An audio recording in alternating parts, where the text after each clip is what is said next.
Okay, magandang gabi mga kabunyog, mga kababayan. Welcome po sa isa na namang episode ng ating gabi-gabing talakayan.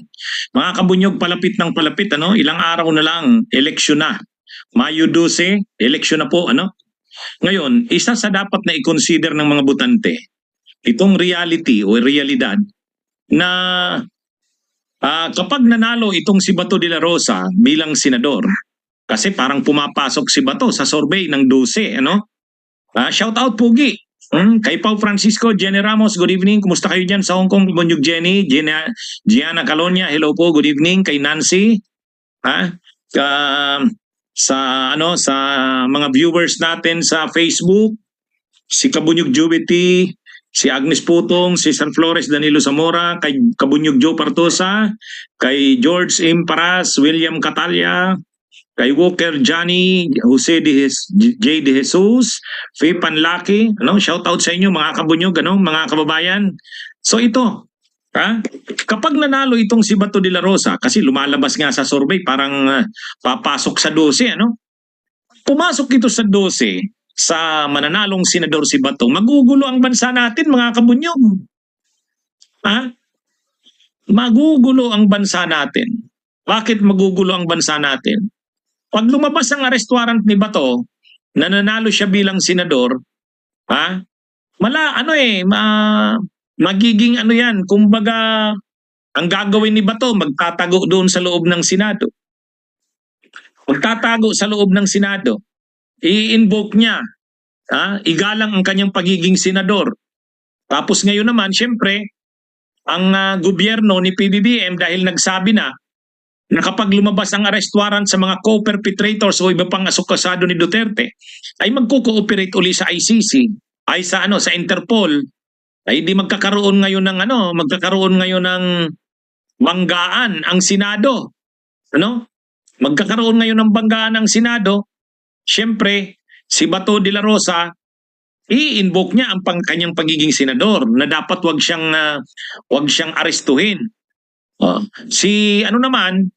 Si Chis Escudero, ang sasabihin naman niyan bilang Senate President, igalang natin ang Senado. Hindi dapat arestuhin si Bato habang nasa loob ng Senado. Ngayon naman, ang Malacanang naman, sasabihin ng Malacanang, rinirespeto ang Senado pero dapat irespeto rin ng Senado na may kaso si Bato. Kaya dapat irespeto niya rin ang batas o ang rule of law.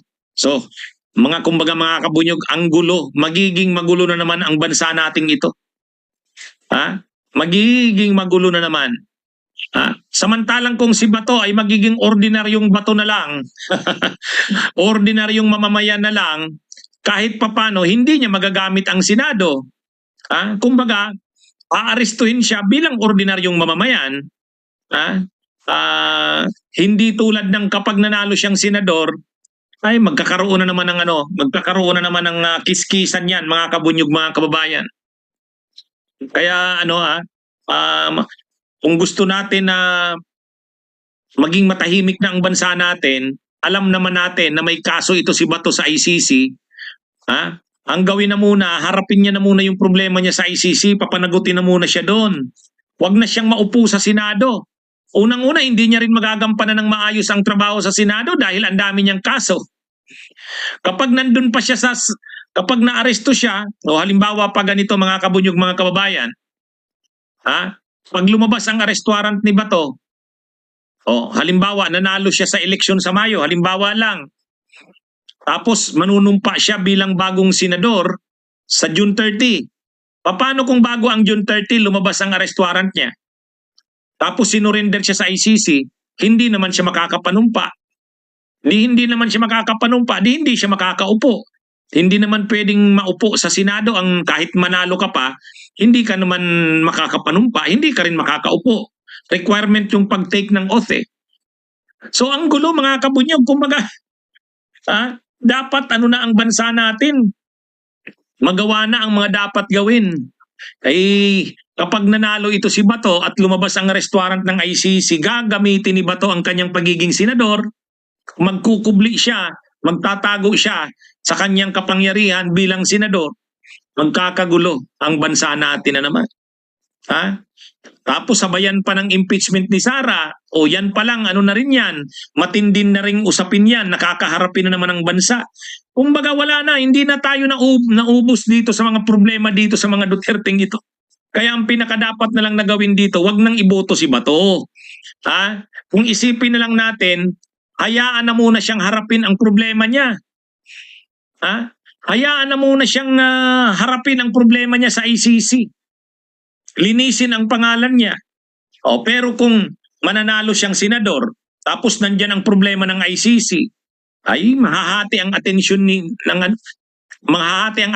Bato, hindi niya naman magagampanan ng kanyang trabaho, pagpapasweldohin lang natin. Ha? At ang isa pa sa party natin, magugulo ang takbo ng bansa dahil siyempre nakaupong senador yan, gagamitin niyan ang kanyang pagiging senador para kontrahin ang pag-aresto sa kanya. So magkakaroon na naman ng mga kiskisan nito. Ha? Magkakaroon naman mga kiskisan nito, mga kabunyog, mga kababayan. Kaya para walang gulo, dapat wag nang manalo si Bato sa itong mga bagong uupo na mga senador. Tama na yung matapos na ang kanyang pag-upo nitong June 30. Para pag hindi siya nanalo, hindi na siya makakaupo bilang senador, ordinaryong mamamayan na lang si Bato. Harapin niya na muna yung problema niya sa ICC. Pero kung senador yan, gagamitin ni Bato ang opisina niya. Magkakagulo na naman sa bansa natin, magkakaroon na naman ng mga kiskisan. Mga kabunyog, mga kababayan, sa halip na makagampanan ng normal sa mga trabaho, marami pa naman dyan mga kandidato na mas matitino kay Bato na walang kinakaharap na kaso. Nandyan si Kiko Pangilinan, nandyan si Bam Aquino. Yan na lang. Bakit hindi na lang yan ang iboto? Kaysa dito, iboboto mo si Bato. Pag nanalo, gulo. Bakit gulo? Senador siya, pero hindi niya naman magampanan ang gawain niya kasi marami siyang problema. Kapag aarestuhin na siya, gagamitin niya ang pagkasenador niya. Magkakaroon tayo ngayon ng magkakaroon na naman ng kiskisan, mga yan. Yan mga kabunyog, mga kababayan, dapat naiisip na sana natin yan. Dapat naiisip na natin na mas matatahimik ang bansa kung si Bato ay mag-ordinaryong mamamayan na lang. Harapin niya na muna ang problema niya sa ICC. Kasi kapag lumabas ang arrest warrant ng ICC na senador siya, magugulo pa ang bansa natin. Kaya dapat sa pagboto natin sa mga senador, iboto natin yung walang kasong kinakaharap. Iboto natin ang mga senador yung kapag-concentrate sa trabaho nila kasi wala silang mga problemang kinakaharap. Pero kung ang iboboto ay mga tulad nito ni Bongo, ni Bato na maraming problemang kinakaharap, paano nila magagampanan ang kanilang gawain para sa bayan? Mga kabunyog, mga kababayan. Ano ito? Magiging masyadong magiging magulo ang bansa natin. Yan na naman ang kiskisan yan. Mga kabunyog. Kaya iboto na natin yung walang mga problemang kinakaharap, mga walang problemang legal, walang kasong kinakaharap. Yan na. Marami naman diyan. Mas karapat-dapat pa kay Bato. Okay? Mga kabunyog, mga kababayan? Okay. Salamat kabunyog Maris de los Reyes. Sabi ni Maris de los Reyes, may dagdag daw na buto sa atin, mga co-workers niya. Co-workers ng sister niya sa Cebu, more or less 25. Salamat sa inyo. Yan mga kabunyog, mga kababayan. Tama si Zaldi Magbalon. Ang iboto natin yung mga walang kaso ng korupsyon. Tama si Pogi, yung mga capable na lawmakers, competent, marunong sa batas. At saka walang problemang kinakaharap, maaabala ang gawain kapag ang mga nakaupo ay may mga kasong kinakaharap. Tulad ni Bongo, ni Bato, may mga kasong kinakaharap. Okay? Magandang araw po sa inyong lahat mga kabunyog. Mabuhay po tayo.